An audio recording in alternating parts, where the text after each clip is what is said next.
Karibuni sana wadau wetu wa Fabidigo TV, BM Zakaria Online TV na Arafat TV. Ni studio ambazo tupo kwa ajili mbashara ya kukuletea michezo ambayo imechezwa jana na siku zote za wiki hii iliyopita na zinazokuja. Hapa tupo na wachambuzi wetu, kwa majina watajitambulisha wenyewe. Unaitwa nani mkuu? Kwa majina naitwa Frank Deusi, ni mdau wa michezo. Kwa hiyo nipo hapa kwa ajili ya uchambuzi na maendeleo ya mpira kwa ujumla wa ligi yetu ya Tanzania, pamoja na kudevelop kwa ajili ya maisha ya mpira wa Tanzania. Tuko hapa kwa ajili ya kuchambua na kuongelea kwa ajili ya mechi zilizopita za jana, kati ya Yanga alikuwepo uwanjani, Simba alikuwepo uwanjani, Singida pamoja na timu zingine ambazo zilikuwepo uwanjani kwa ujumla kwa siku ya jana, ambapo ilikuwa ni raundi ya 28, mzunguko wa 28 wa ligi yetu ya NBC, ligi kuu, ligi ya 6 kwa ubora barani Afrika.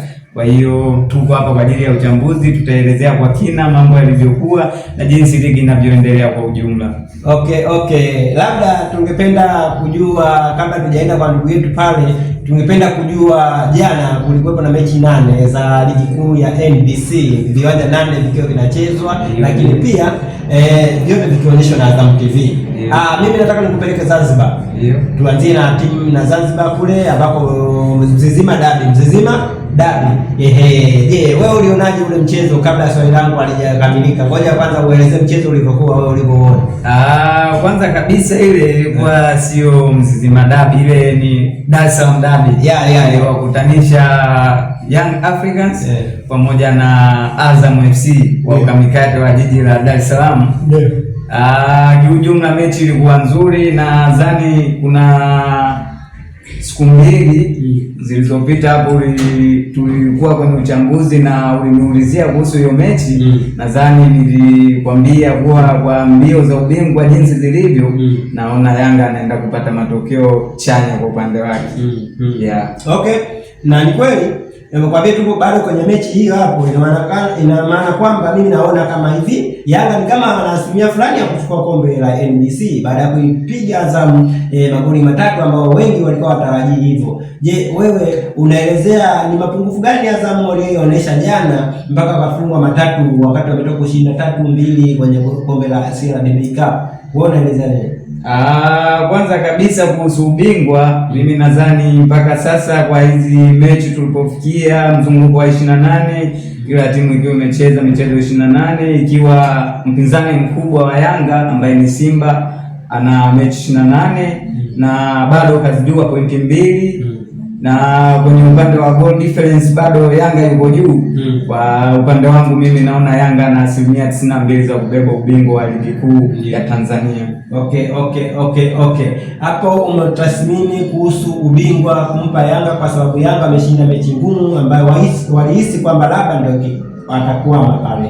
Lakini mimi nataka utuelezee mapungufu ya Azam ambayo yaliyowafanya mpaka wafungwe magoli 3 kwenye mchezo wa jana. Kitaalamu, kwa jicho lako la tatu, uliona ni wapi walipofeli Azam mpaka wakafungwa magoli 3? Ni nyuma au ni forward line au ni central pale katikati kwa kina au ni vipi? Kwanza kabisa nilizungumzia mchezo kwa ujumla. Na nadhani hata kwa siku zilizopita nilikwambia kuhusu ubingwa ni kwamba Yanga anazidi kutetea ubingwa wake, ambapo anataka bebe ubingwa kwa mara ya 5 mtawalia. Kwa hiyo kwa mechi ya jana ilikuwa sio rahisi sana kwa Yanga kupoteza mechi, na sio kwamba Azam alicheza kwa kiwango cha chini, hapana. Lakini Yanga waliingia kwa kuiheshimu mechi. Yanga walikuwa chini zaidi, walikuwa wakikabia kwenye mstari wa katikati, unaona pressing nyingi walifanya Azam, lakini Yanga walikuwa wakicheza chini kwenye mstari wa katikati wakisubiri Azam wacheze kwao, na then wakichukua mpira waanzishe transition ambayo itakuwa na madhara makubwa kwa upande wa Azam. Na unaona jana Yanga walikuwa na striker wawili, walisimamisha striker wawili akiwepo Dube pamoja na Aurelio Depu, na hii ilikuwa kazi ngumu sana kuzuia wale washambuliaji wawili ambapo ulikuwa unaona Dube anashuka chini zaidi, akishuka chini unamuona Depu anakuwa juu. Kwa hiyo ilikuwa kazi ngumu sana kuzuia mashambulizi hayo. Na kingine nadhani Azam waliamini wanaweza kupata matokeo, maana hata plani yao ilikuwa plani nzuri, lakini Yanga walijitahidi kuziba mianya na bado Azam walitengeneza nafasi ambazo ni chache sana kwa siku ya jana. Ukiangalia Yanga walikuwa serious sana na mechi ya jana. Kwa upande unaona upande wa fullback namba 2 alicheza Yao Kwasi Atura, unajua uwezo wake ni mkubwa sana, ana uwezo mkubwa, ana uwezo wa kucheza, ana uwezo wa kudrive team kwenda juu, na uliona ana uwezo wa kukaba, alimzuia sana Idina. Ni Fabigo TV na BM Zakaria Online TV na TV yetu inaitwa Arafat TV. Tupo hapa kwa ajili ya kuchambua, tunaendelea pale tulipoishia. Sasa wewe unaitwa nani? Kwa majina naitwa Arafat Omari. Mimi ni mchambuzi. Tuko hapa wote na jukumu langu kwa lengo la kuchambua michezo iliyopigwa kwa siku ya jana ya NBC yote. Tuko hapa na jukumu letu hili. Okay. Asante sana watazamaji wetu, tunaendelea kuchambua mpira sana. Kitu cha kwanza tunataka kuangalia kitu kimoja ambacho tuliangalia mechi ya Simba na Mtibwa. Je, naonaje mechi ya Simba na Mtibwa wadau wetu? Kwamba unaionaje Simba inapopambana ili iweze kuchukua kombe? Unaipa nafasi gani wewe kama mchambuzi? Ukiongelea Simba kwa mechi ya jana, kwanza Simba anawapongeza, mechi walichukua vizuri. Lakini pia Mtibwa alicheza vizuri katika kipindi cha kwanza, walitengeneza nafasi nyingi, waliweza kuwabiki Simba japo walipata penalti, lakini nawapongeza Mtibwa. Kwa ujumla walicheza vizuri, mechi ilikuwa nzuri. Kipindi cha kwanza walidominate mechi, walichukua, walitengeneza nafasi nyingi za wazi ambazo hawakutumia. Lakini Simba ni timu kubwa ukilinganisha kwenye uzani na Mtibwa, tofauti ni kubwa sana.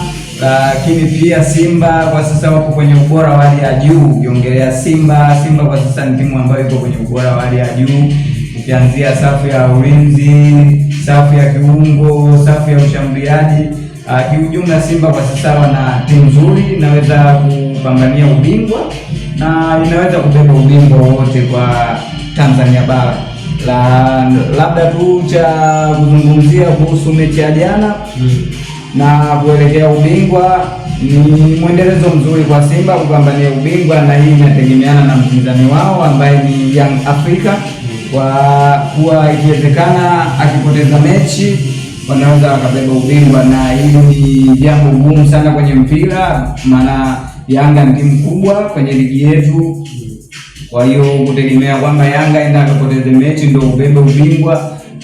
Simba bado na asilimia, kwangu mimi nampa asilimia kama 8. Kama mwanzo nilivyosema, Yanga nampa asilimia 92 za kubeba ubingwa, Simba asilimia 8. Maana Yanga ana nafasi kubwa sana. Ukiangalia goal difference, Yanga na goal difference nyingi kuliko Simba. Ukiangalia upande wa pointi, Yanga bado ana pointi nyingi kuliko Simba. Kwa hiyo uwezekano wa kubeba ubingwa kwa mechi zilizobaki, mechi 2, na ukiangalia Yanga anaenda kukutana na nani na atakuwa wapi, Yanga bado nampa nafasi ya kubeba ubingwa, japo Simba ni mpinzani wa karibu, anazidi kumpa pressure, lakini bado Yanga ana nafasi ya kubeba ubingwa. Okay, katika nafasi ya kubeba ubingwa Yanga Football Club inaonekana ni kweli, lakini sasa tunaweza kuongea kwamba mpira kinahesabia mpira, kwamba hakuna dharau kwenye mpira.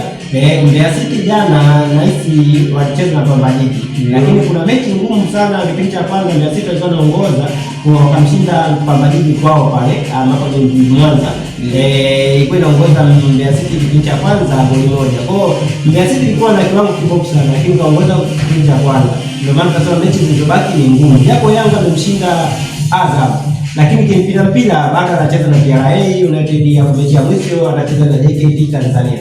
Wewe bado hapo uamini kwamba kuna bado ligi haijaisha? Unaamini kwamba tu asilimia zako 98 namba Yanga kweli? Kwa upande wangu mimi ninaamini Yanga anaenda kuwa bingwa. Na ukifuatilia mwaka jana, msimu uliopita Yanga alibeba ubingwa, ilifika mpaka raundi ya mwisho, mechi ya mwisho ambayo alienda kukutana na hasimu wake ambaye ni Simba. Yanga alikuwa akiongoza kwa pointi moja, na pointi moja hiyo ilihitaji Simba aenda akamfunge Yanga ili aweze kuwa bingwa, lakini bado Yanga aliweza kumudu na akabeba ubingwa kwa pointi moja hiyo ambayo